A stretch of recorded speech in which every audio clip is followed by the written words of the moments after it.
ଆଜିର ଅମୃତବାଣୀରେ ସମସ୍ତଙ୍କୁ ମୋର ସ୍ୱାଗତ ଜଣାଏ।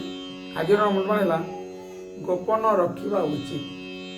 ନିଜର ପ୍ରକୃତ ବୟସ ବା ଆୟୁ କାହାରିକୁ କହିବା ଉଚିତ ନୁହେଁ। ଆଉ ନିଜର ରୋଜଗାର ବିଷୟରେ ଅନ୍ୟ କାହାକୁ ଜଣାଇବା ଉଚିତ ନୁହେଁ। ଏବଂ ନିଜ ଘର କରି କାହାକୁ ଜଣାନ୍ତୁ ନାହିଁ, ନହେଲେ ଆପଣଙ୍କର ଘର ଭାଙ୍ଗିଯିବ।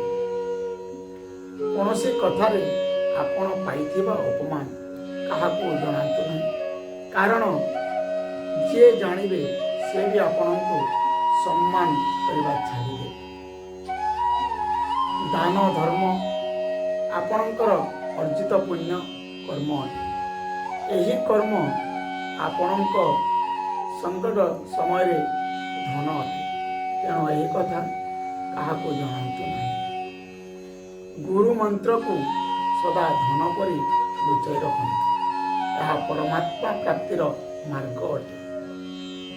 ନିଜ ଦାମ୍ପତ୍ୟ ଜୀବନର କାହାଣୀ ବାହାରେ ପ୍ରକାଶ କରନ୍ତୁ ନାହିଁ।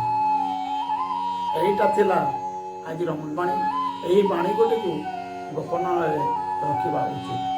ଏଇଟା ଯଦି ଭଲ ଲାଗିଲା ସମସ୍ତଙ୍କ ପାଖକୁ ସେୟାର କରନ୍ତୁ, ଲାଇକ୍ କରନ୍ତୁ ଏବଂ ସବସ୍କ୍ରାଇବ୍ କରିବାକୁ ଭୁଲନ୍ତୁ ନାହିଁ। ଜୟ